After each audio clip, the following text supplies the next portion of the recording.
বন্ধুরা, আশা করি তোমরা সকলে ভালো আছো, সুস্থ আছো। দেখো এখানে পনির নিয়েছি। তা এখানে পনির 200 গ্রাম থেকে একটু কম আছে।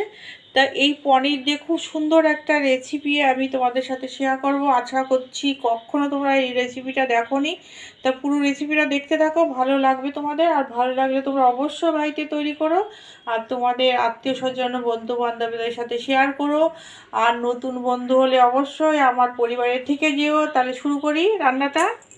তা দেখো বন্ধুরা, এখানে কড়াইতে সাদা তেল দিয়েছি, একদম সাদা মাটা রান্না, কিন্তু খেতে দারুণ লাগবে। তা এখানে একটা শুকনো লঙ্কা আমি ফোড়ন দেব, এটা একটুখানি ফাটিয়ে নিয়েছি। দেখো এখানে কালো সর্ষে নিয়েছি, ফোড়ন দিয়ে দিলাম। দেখো যে পনিরটা নিয়েছি এটা আমি পরে ব্যবহার করব, আগে এই পনিরগুলো এখানে দিয়ে দেব।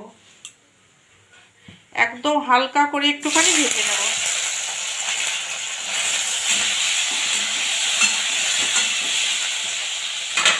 এখানে একটুখানি হলুদ দেব আর দেব এখানে সামান্য একটুখানি নুন।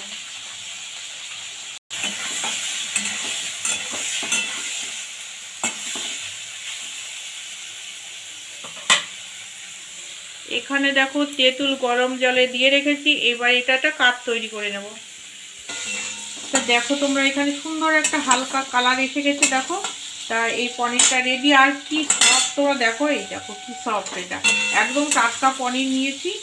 আর এখানে দেব আমি এখানে সামান্য একটুখানি গোলমরিচের গুঁড়ো দেব।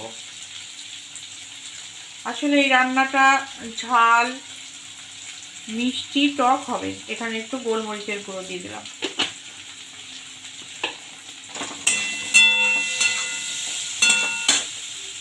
এবার দেখো এই যে তেঁতুলের কাপটা ছেঁকে নিয়েছি, এটা এখানে দিয়ে দিলাম।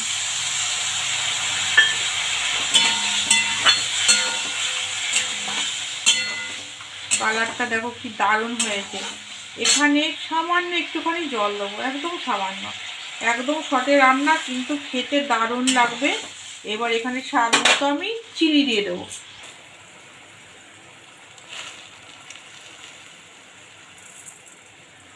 এখানে দেখো চিনি দিয়ে দিলাম। এখানে আসলে এটা টক ঝাল মিষ্টি এরকম একটা রান্না হবে, কিন্তু খেতে খুবই সুন্দর লাগবে খেতে। তা দেখো এটা মিষ্টিটা দিয়ে দিলাম। এবার দেখো যে পনিরটা আমি রেখেছিলাম এটা এখানে গ্রেট করে দেব।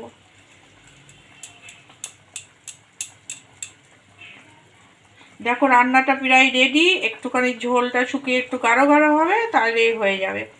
আর কি ভালো যে লাগবে খেতে। এই যে রান্নাটা আমি করলাম, মানে এই রান্নাটা হচ্ছে তোমার ছানার চাটনি।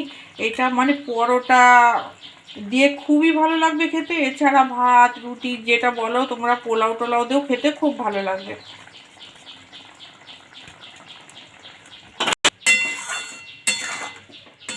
দেখো বন্ধুরা কত শর্টে, দেখো মানে ভাবা যায় কখনো বলো যে এই পনিরের আবার চাটনি হয়। দেখো রান্নাটা একদম রেডি হয়ে গেছে, এবার আমি নামিয়ে নিচ্ছি।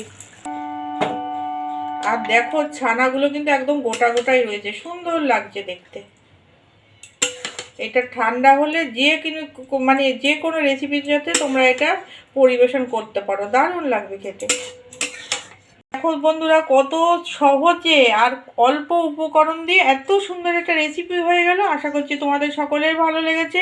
আর ভালো লাগলে তোমরা অবশ্যই বাড়িতে তৈরি করো। আর আমার এই ভিডিওগুলো যদি তোমাদের ভালো লাগে তোমরা তোমাদের আত্মীয় স্বজন বন্ধু বান্ধবদের সাথে শেয়ার করো।